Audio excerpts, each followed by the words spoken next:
Hello everybody, my name is ESKE ROSENBERG. I'm the Science and Innovation Counselor at Innovation Center Denmark, based here at the Embassy of Denmark in Korea in Seoul Square, just opposite of Seoul Station. It's a pleasure to be here virtually. Thank you very much to the organizers, Kita. They have been extremely professional in setting this up. We hope very much that this presentation about Denmark, a climate frontrunner, will be of inspiration to the audience of NextRise 2020. Throughout the next 20 minutes, I will try to give you a brief idea about why Denmark is a green nation. I will try to let you in on some of the work we do at the Ministry of Foreign Affairs within green diplomacy.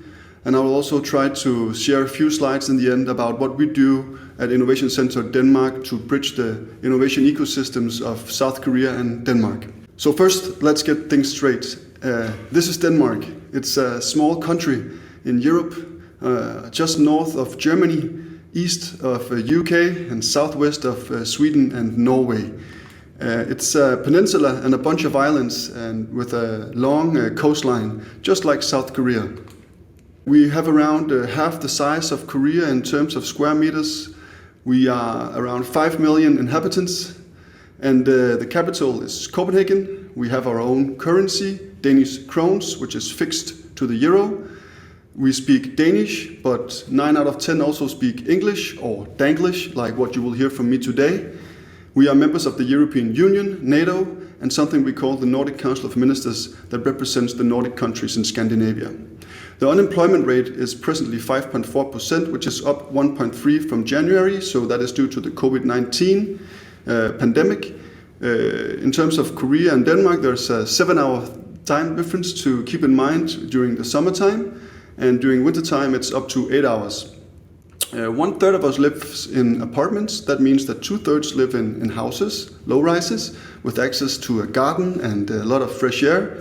And a fun fact is that 46% of all marriages, they end up in a divorce. And part of that story is that the majority of those divorces comes from the initiative from the woman in the relationship. And that tells a little bit about the level of gender equality in Denmark. How are we doing in these COVID-19 ages or months? Well, basically, we're doing pretty well in Denmark. We were hit a little bit later than Korea. So our Prime Minister locked down the country on 11th of March this year. After that, we have had a lot of social distancing, but we've done pretty well in terms of getting the numbers of hospitalizations due to COVID-19 going down. Approximately around mid-April, around Easter, we started slowly to open up the society again, beginning with the kindergartens and the early childhood years in school in order to get the parents to become more productive. Basically we are in a phase right now where we are slowly opening up. In terms of the summer and the tourism, we are also opening up to some of our neighboring countries. Right now it's Iceland, Norway and Germany. On the top of this picture, you'll be able to see some of the key figures. We have had around 650,000 tests conducted in Denmark. Around 12,000 were found to be positive. Out of those, around 550 has caused deaths due to COVID-19, leaving us with a fatality rate around 4.89%. But basically, we are seeing an economy that is starting to reblossom a little bit again in line with opening up the society. The beginning of Denmark's green future started with another crisis, namely the oil crisis in the 1970s. Due to the very high oil prices and the fact that Denmark was largely dependent on imported energy, oil, the Danish politicians needed to look somewhere else in order to become independent, to be able to supply energy to the needs that we had ourselves. And the one thing we never run out of in Denmark is wind. Hence, since then, the political system has focused on bringing forward a new energy source, a new energy sector in Denmark, namely the wind industry. In 2012, the first Danish energy agreement was made. This had the ambition of making Denmark independent from fossil fuels by 2050. In 2018, this deal or this agreement was updated, reaffirmed and strengthened, focusing on meeting the Paris Agreement's 2030 goals. Last year, in 2019, a new social democratic-led government took office. They largely won the election on being green and having even bigger ambitions in terms of the climate and the renewable energy moving forward. So they started out by launching an even more ambitious political vision, namely to reduce greenhouse gas emissions in Denmark by 70% by 2030, and that is compared to 1990 levels, as well as becoming net zero as a country by 2050. And how was this renewable energy transition of Denmark? Well, basically, back in 1970, only 2% of our energy mix was coming from renewable energy. In 2012, 40-something years later, the amount of renewable energy in our energy mix was up to 24%. At the same period of time, from 1980 to 2015, energy consumption per capita dropped significantly with 25%. And the same way did the CO2 emissions per capita go, but with a 50% decline. And the success story of all this is that meanwhile, the same time span, our economy grew, and it grew significantly. So our GDP per capita increased with 333% from 1980 to 2017.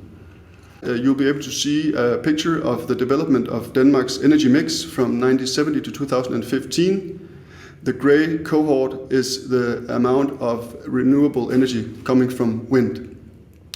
Below that, you'll be able to see another picture, which is a situational picture of the energy consumption and energy harvest in Denmark. So basically, this first picture here is on a day with not so much wind. And you can see that we consumed around 2,700 megawatts, but only produced around 4,300. And that meant that we had to import quite a bit of energy from our neighboring countries. But on a day with a lot of wind, the picture is the opposite. Namely, we are actually producing more energy in Denmark that we can consume. And now we are exporting renewable energy to our neighboring countries, which is UK, Germany, Sweden, and Norway. And this is a large part and critical part of the story about Denmark's energy transition. We have a flexible energy grid. We can trade energy with our neighboring countries on days with either a scarcity of energy being produced in Denmark or our surplus. How about Denmark as a country to do business in? Well, maybe we are one of the best countries in Europe to do business in. At least we believe so ourselves. We have highly skilled talent in Denmark. We have a very flexible labor force, meaning that it's easy to hire and fire as a company. We speak English, 6 out of 10 speaks German as well. We have a high level of quality of life. We have a very advanced digital infrastructure, so it's very easy and simple for a company to set up in Denmark. And we also have a competitive company taxation rate compared to other European countries. But let's hear it from some of the foreign companies who have chosen Denmark as their European hub.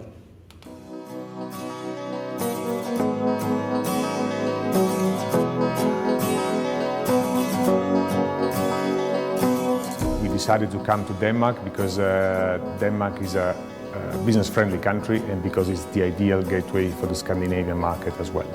The best thing about being in Denmark is the interest that the government has in collaborating with the industry and the educational system together to create that ecosystem for the future. If I had to think of one reason to invest and be in Denmark, it has to be the people.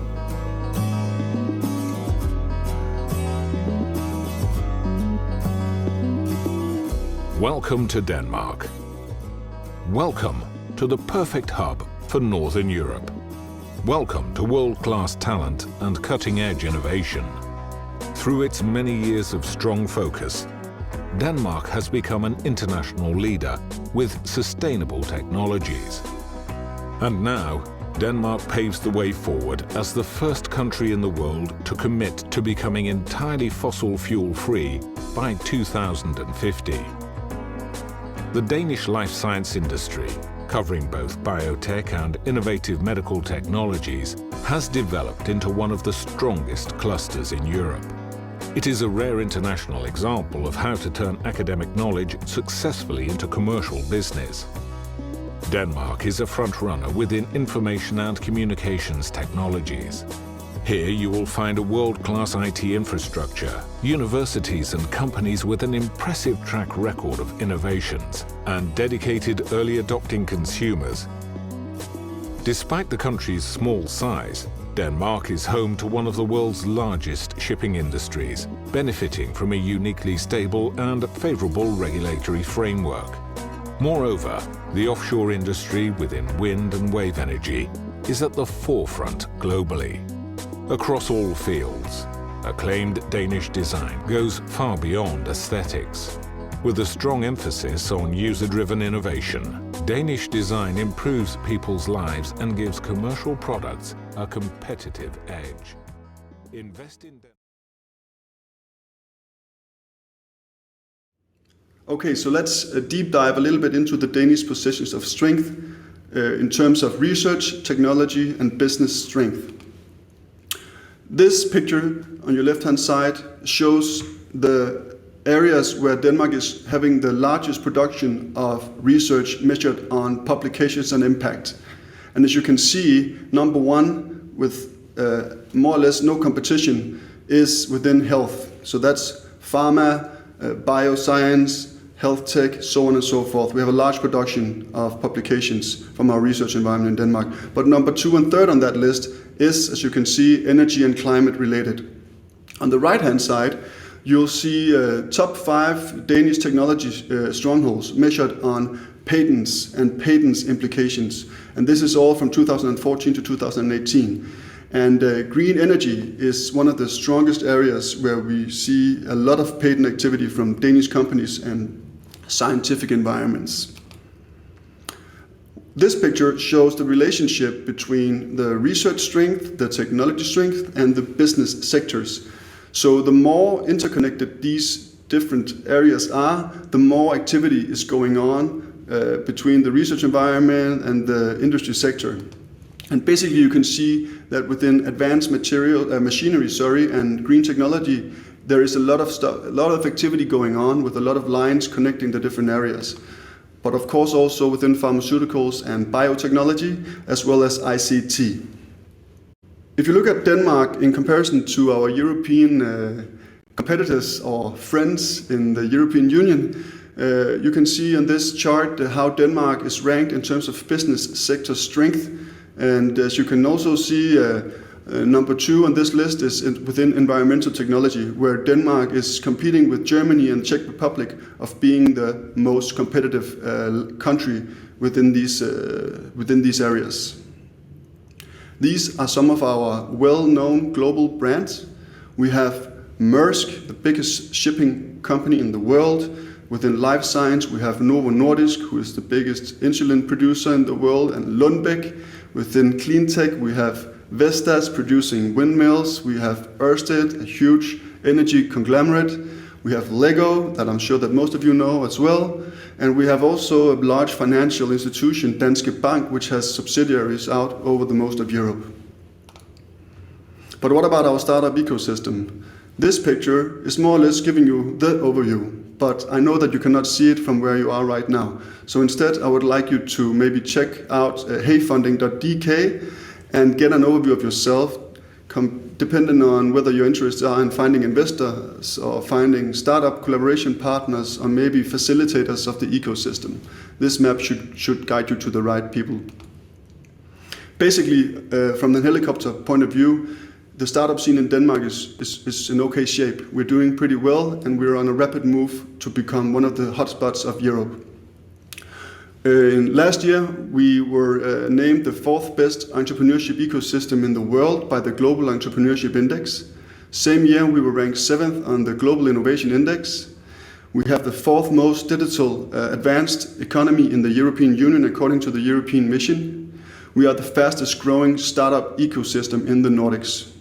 And last year, 2019, was also a record year in terms of the volume of investments made into Danish startups.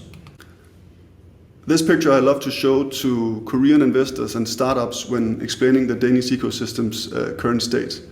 On the upper right-hand side, you'll be able to see the hockey stick effect of the total volume of investments made into the Danish startup ecosystem the past 3 years. We 5x'd from 2017 to 19. So in 19 there was $550 million invested into Danish startups. Below that you can see the top 3 investments over the same year. And last year in 2019 it was within areas of fintech, biotech and e-commerce that we saw the biggest investments made. What about Denmark and Korea's relationship? It started a long time ago when the Danish government sent out Jutlandia, the hospital ship, to aid during the Korean War. In 2011, we entered a strategic partnership, one of few that Denmark has with countries abroad. And a big part of this was the Green Growth Alliance. Right now, we are working on an updated action plan for this strategic partnership that focuses a lot on sustainability, life science, innovation, as well as political collaboration. The Danish exports to Korea is Denmark's 23rd biggest export market. We here at the embassy hope that we will be able to advance that position in the years to come. Last year, around $1.4 billion worth of Danish goods was exported to Korea. Also, last year, 2019, was a very important year for Denmark and Korea. It was the 60-year anniversary of diplomatic relations. This was celebrated largely throughout the year, both in Denmark and Korea. From the Danish embassy's point of view, the peak of this celebration was in May when we had a visit by the Royal Crown Prince couple of Denmark to Korea. At the embassy, which has been in Korea since 1972, we have a trade department, a political department, we have an Invest in Denmark department, and we have Innovation Center Denmark that I will like to share a few slides on by the end of this presentation. This slide is very important. When we had the new government taking place in 2019, there was a re-strengthened focus on the climate, on green technology, and hence also the Ministry of Foreign Affairs worked with green diplomacy. The embassy in Seoul has been chosen as 1 out of 15 climate frontline posts by the Ministry of Foreign Affairs. So this agenda is something we work with, all of us here at the Danish embassy. The picture is something I like. It shows a momentum that we hope to be able to pursue and not to miss out on, namely the decrease of CO2 emissions and greenhouse gases due to another crisis than the oil crisis, namely the pandemic of COVID-19 that we are all facing right now. So Denmark is working on a lot of different areas to promote green diplomacy, and with Korea we are working very closely on this agenda. On terms of sustainable development goals, Denmark is taking the lead on SDG 7, which is focusing on clean energy. I would like to show you a short video about one of the activities we do in terms of green diplomacy, namely a Nord Talks event where we talked a lot about the green transition. This was a video from an event held in the spring of 2019. We are waiting to get the opportunity to host another series of Nordic Talks events, hopefully during the fall or during 2021. And when we will get to that point, we will invite all of you to take part of these joyful evenings.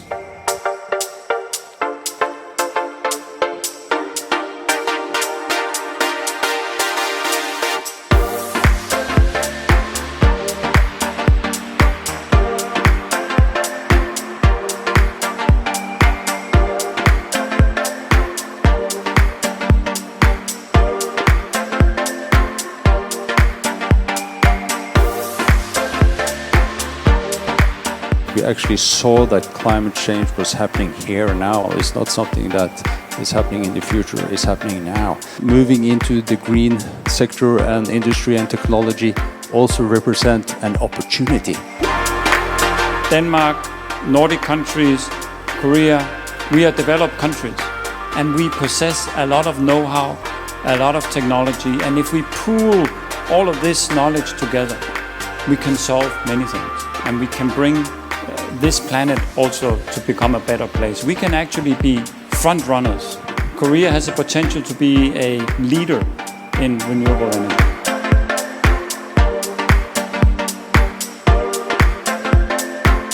In order to handle the climate crisis, it requires that everybody participates and takes action. On the individual level, you have to look at your everyday life. What can I do in order to reduce maybe my consumption, to change my way of life, and also to push the agenda upwards to make the decision makers and the politicians know this really matters. The planet Earth, it's the only one we got. We have to treat it in a respectful and reasonable way for us all to be able to live in a sustainable future. In order to support the fight against the climate crisis, it's very important that everybody participates in the discussion, that we all enter into the events that discuss climate change so that we have a clear picture of where are things going and how can we help each and everyone.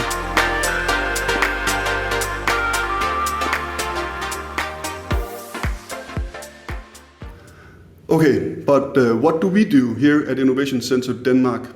Well, basically, we try to elevate the Danish science and innovation ecosystems through collaboration with world-class innovation ecosystems, among others, the Korean innovation ecosystem. We are a collaboration between the Ministry of Foreign Affairs, where we belong to the Trade Division, and the Ministry of Higher Education and Science. So it's a pretty unusual cross-ministerial collaboration where our mandate and focus and scope of work covers education, research, innovation, and commercialization. But instead of me trying to use too many words on this, let me try to show you an example where the core of what we try to do is represented, namely a triple helix structure where we both involve the public sector, academia, as well as the private sector.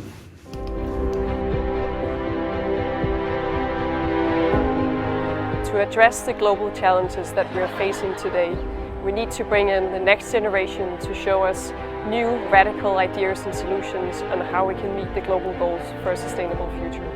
This is what we're trying to do in the Innovation Sprint. We have brought 38 students together across nationalities and backgrounds to solve 3 sustainability challenges set forth by Danish and South Korean companies.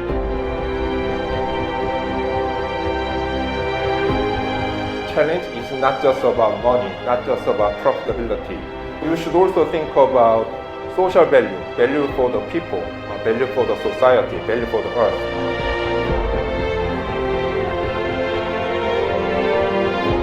The role of universities all over the world is to develop and prepare the talents of tomorrow. The universities of KAIST and DTU. The unique partnership that you have is an important ingredient in the close relationship between our 2 countries. This P4G Innovation Sprint is a shining example for demonstrating collaborative efforts between teammates from both universities from diverse disciplines. The winner is the Renewable case. I think it's really interesting to see in practice how you can actually take Korean students and Danish students and have a group that can make such a project in such a short time. You should listen to us students more. We have some great ideas, so ask us young people more.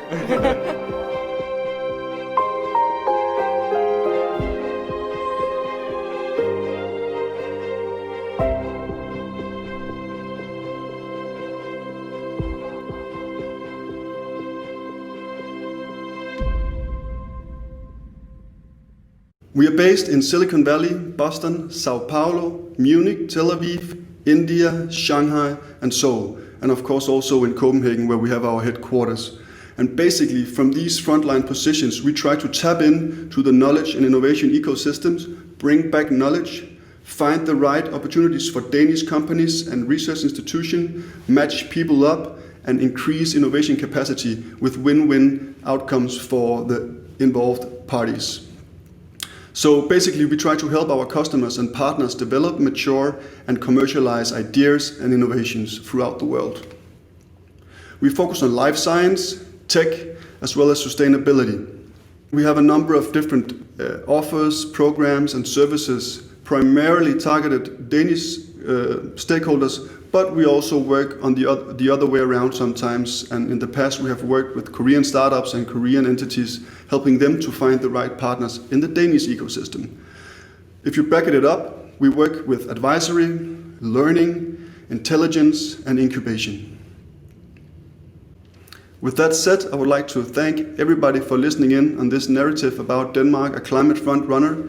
If you're interested in engaging with Innovation Center Denmark or Danish ecosystems of innovation, please feel free to reach out to me or any of my amazing team members from Innovation Center Denmark Seoul. The contact information you can find here. Kamsahamnida, thank you very much for this opportunity.